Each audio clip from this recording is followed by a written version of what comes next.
So yesterday I announced the launch of a mentorship program that I was really excited about. That was supposed to basically kind of build on what I've been trying to do on my YouTube channel and also on TikTok, and kind of take it into a deeper direction. For any of you not familiar with my channel, I've basically shared the little I know about academia over the past 15 years of being a professor to try to help people.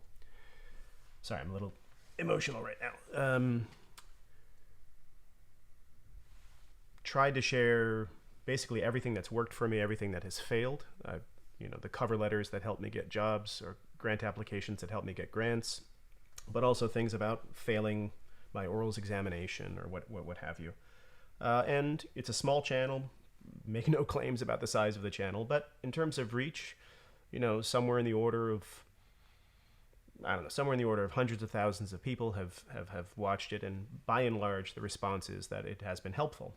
I've also shared all of these things, these cover letters, basically everything that I have, with anyone who's asked for it, and I've gotten some really nice feedback about that. People saying they used my cover letter and they thanked me because they got the job. They didn't get the job because of my cover letter template, but it probably got them over a little bit of anxiety, all the way to people winning Guggenheims because I shared my template. And again, they didn't get it because of my template, but seeing things just helps you avoid pitfalls or mistakes.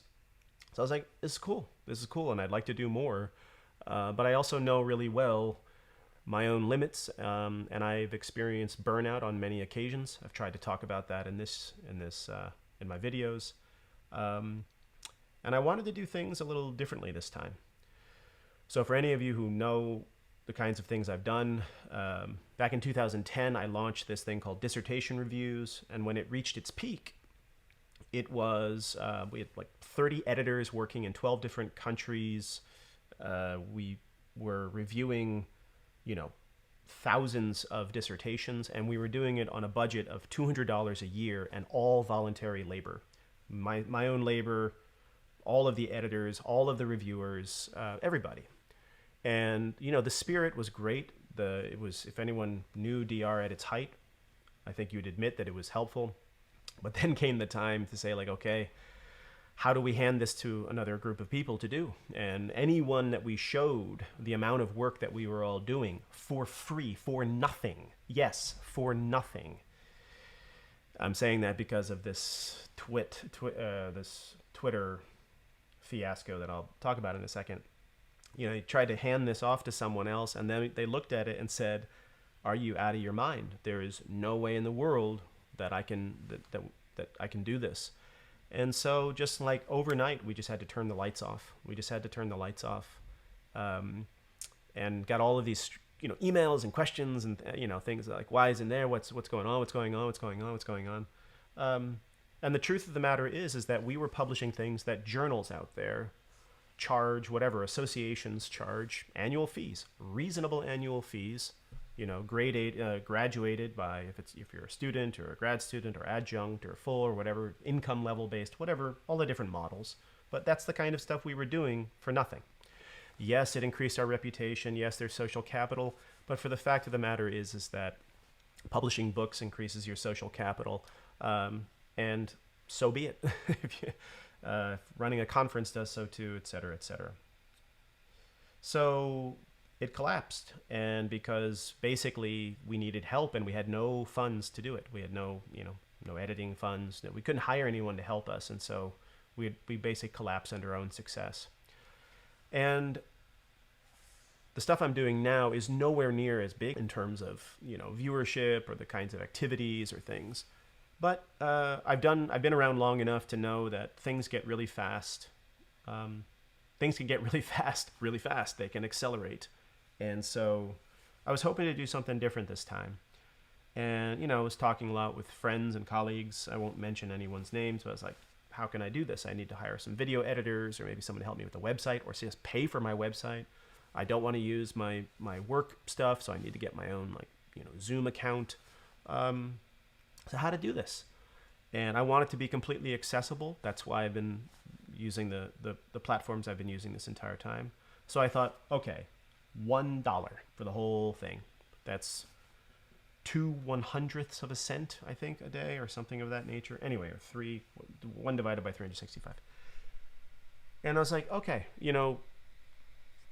I mean, it's barely going to pay for the hosting fee, and so there's still going to be it's going to be out of pocket. There's going to be, my own volunteer labor, whatever. But at least I'll be able to, I don't know, ask someone to help me with some very basic editing or whatever it might be. Okay, so yesterday I announced it, and it was cool. The reaction was fun. The reaction was like, I know what you've been doing. I appreciate what you're doing. This sounds great. I'd like to sign up. And there were 3 things. There was for college, for grad school, for tenure track, and I had other ideas for things in the future. But yeah, I will tell you that, like, at this point, maybe a few dozen people signed up. So we're talking about, I don't know, $50, $50, the cost of like a book coming out on a university press.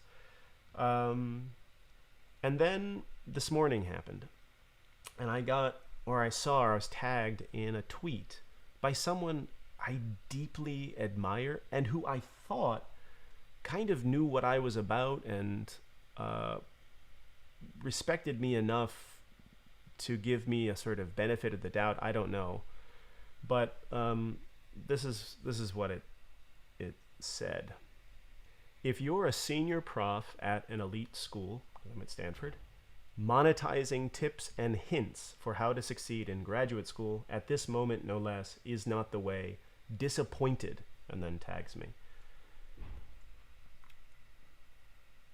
So I was doing daycare drop-off around this time. So I was sitting in the parking lot reading this. And, this is not a random person who, we don't know each other. It's just someone from the World Wide Web, someone I know and admire and I've had conversations with, and at least have reason to believe by virtue of social media that is aware of the kinds of things that I do. And so it was like personal.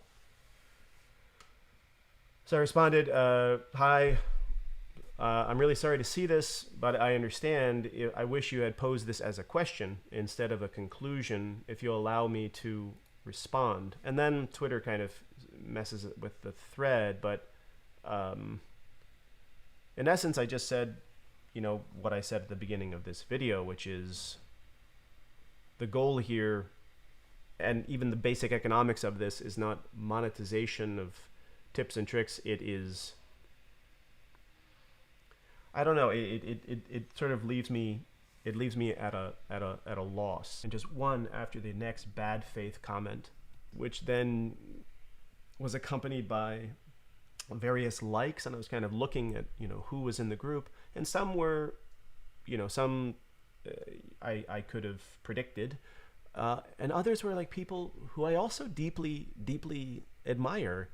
And I was like, okay, again, I've spent long enough in the 21st century to know that this is gonna spin out of control, and that sort of bad faith is going to rule the day. And I wish I had a thicker skin. I don't. I'm a pretty thin-skinned person at the end of the day. And I want to do this, and I want this to be sustainable, and I want to help people. But, this is like forget a day ruiner. This is a week, this is a month ruiner in my book. And no one needs this kind of social media pile-on shit. So while I really do feel like what transpired today on Twitter was a willful distortion, or I don't know if it's a willful distortion or just trying to score points.